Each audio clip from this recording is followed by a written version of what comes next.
Thank you all for coming out for this evening's reading by Dorothea Lasky and Louis Warsh.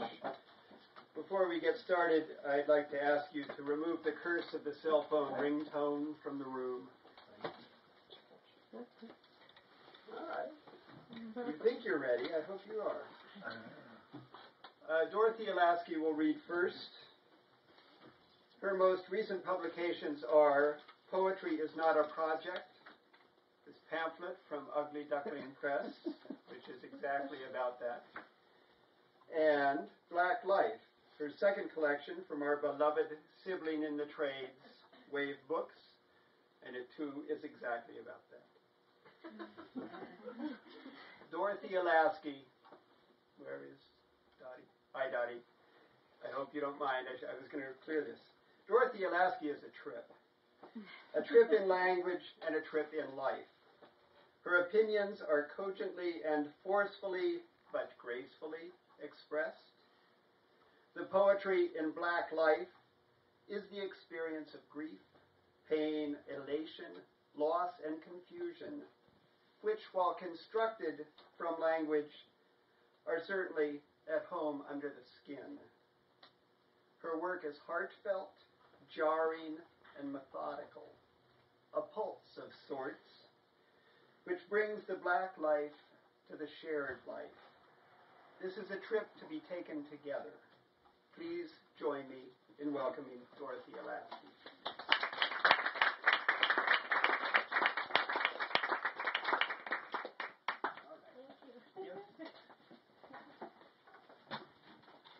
Hello, hi. Thanks for having me here. I'm going to read some poems from Black Life, and then I'm going to read some new poems, and here we go. Also want to say what an honor it is to read with Louis Warsh, so thanks for reading with me. The first one is called The Legend of Good John Henry. When my dad got Alzheimer's, all the plants died. In the nursing home, there are no plants. There is nothing to live for. Dogs circle the pink-painted building. The orderly staff waits with the bleach, asking me where the diapers are. I do not know. I haven't had a love in a very long time, a true love, one that makes you feel all jiggly inside. I haven't felt all jiggly inside since I don't know when. Still, I will not go to work in a factory for machines. Art may want to be mechanized, but I am not going to let it, goddammit. Not going to let it be all steel driver without my fist. Even the dead plants whisper to me to feed them. I feed them the rabbits and the dogs. I feed the babies bread toast. They are bald and wild and strung out on life, the little igloos of their heads, only cold when you think of all the possibilities of love like waiting. I am not what I once was, but who would want to be?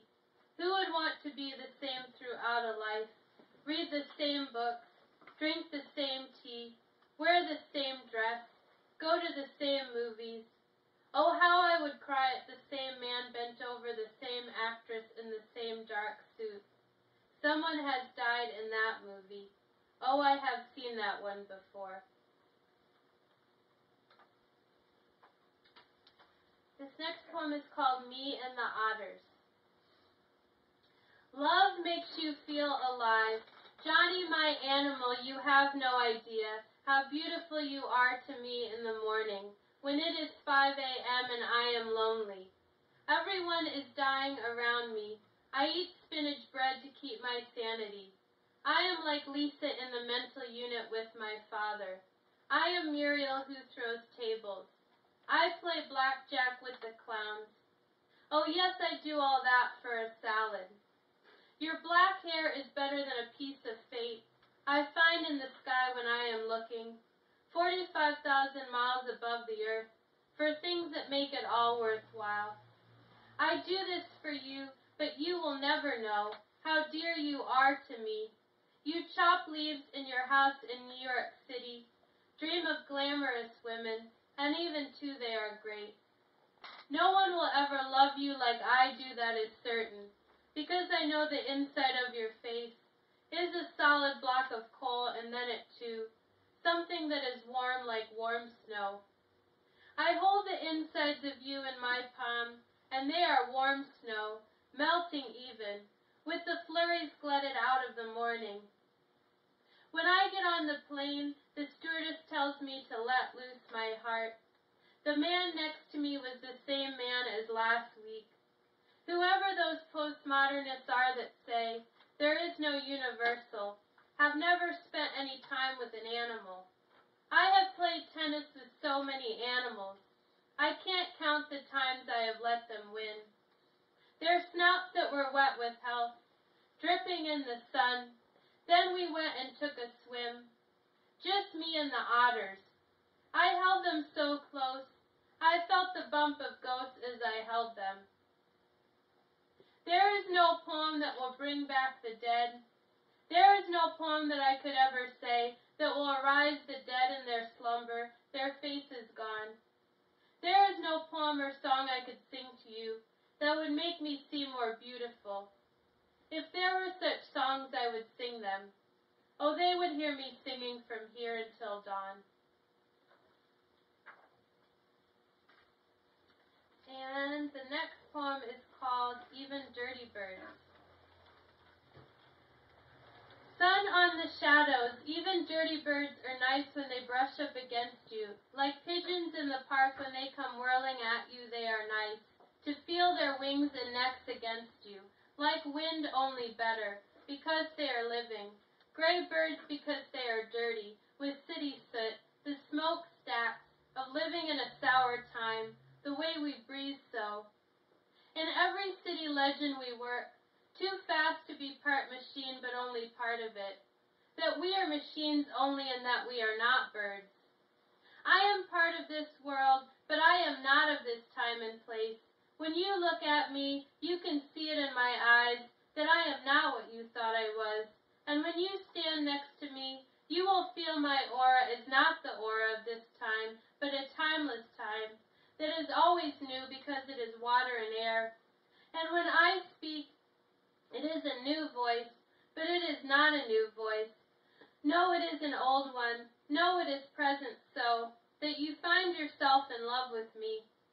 Well, who could blame you? I can't stop you from loving a ghost of yourself that was willing to speak, of living things that you so readily had forgotten, when you yourself so was so living so that you forgot how to breathe and you died. I will not let you die, no. So there are ghosts that are not me, but that I am a reflection of, and that I am living water and air, part lime in that I am a woman. But I am a woman so much so that I am air, an air that breathes through you, giving you a home that I will never take away. I will never take this home away, soft bed that is my voice, and hot chili in the dinner I make for you. You have come back from working all day with coal and ice. Come back. I will take you back to what you once knew. This next poem is called The Devil and the Infinite Night. Sometimes I get so scared that I believe I have been possessed by the devil, so that I scream and holler and try to push him out of me. I wake up in bed and he is standing over me with his yellow eyes. He doesn't know my name, but he knows me, 'cause he used to possess my sister, and I would see him in her. Now she is a nun. I watch YouTube videos of exorcisms, and in one I banned myself from watching it as soon as I did. The woman crept backwards on the stairs, yelling with her eyes out like pitchforks. The scary thing was that I didn't see her face when she got to the top of the stairs, and only saw the upturned face with the devil's eyes coming down them. Still, I think it is sometimes, but the devil is not murder. If a man murdered me, I would be so scared, but it would be a living scared, that I would die and the sun would rise despite of me. When I think of death by the devil, I only think of suns, rising infinitely into space like some nightmare, but a nightmare you can't get out of because it is the night that is all-encompassing. I get all encompassed by the night every day. People think I am very friendly and innocent. I spend every day inside this house being the creepy thing they couldn't handle. If they really saw deep into my eyes, they couldn't handle me. Once they could see the darkest part of me surrounding them, the blackest part of my eyes in front of them, a sun that never sets.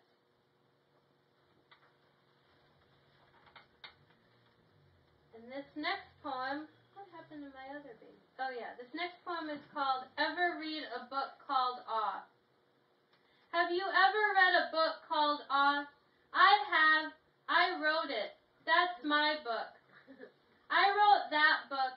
I wrote that one. Some people read it. They said, we will make your book. I said, really? I love you. They said, we love you too. I said, good then. I will love you forever. They said, great, and looked scared. Some people I love don't love me. Others love me. That's good. When you sit in a landscape of snow and you're a bird, that's awe. When you look over a big green field and the dead soldiers lie all around you, that's love.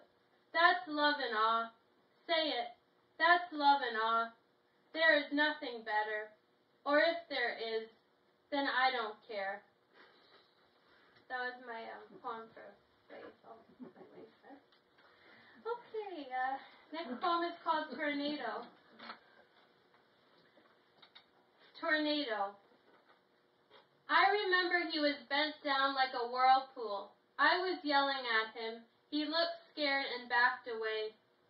Another time I squinted my eyes to see, and he said I looked ugly. The funny part was when my sister asked me where he went to, and I just didn't know. He just disappeared one day into nothing. I am rotting and rancid, each day rotting, but I am water too. I am a watery nymph that is hot and wet, like a wetted beast. I saw the man walking, hunched over, and thought it was him. Father, I yelled after the man, who was hunched. He was going somewhere. He turned, but the face was green. It is a black life, but I don't want to die. I don't want to die. I don't ever want to die. God damn you, don't you shoot me in my sleep. Let me rot on this earth forever. Like a carrot, I will be everything God can't see. Oh, what do I mean? God can see everything. I mean the angels. I mean the half-gods. I mean the flowers. Don't ever let them see me live here forever. Don't you ever let them see that I am all root here in the ground.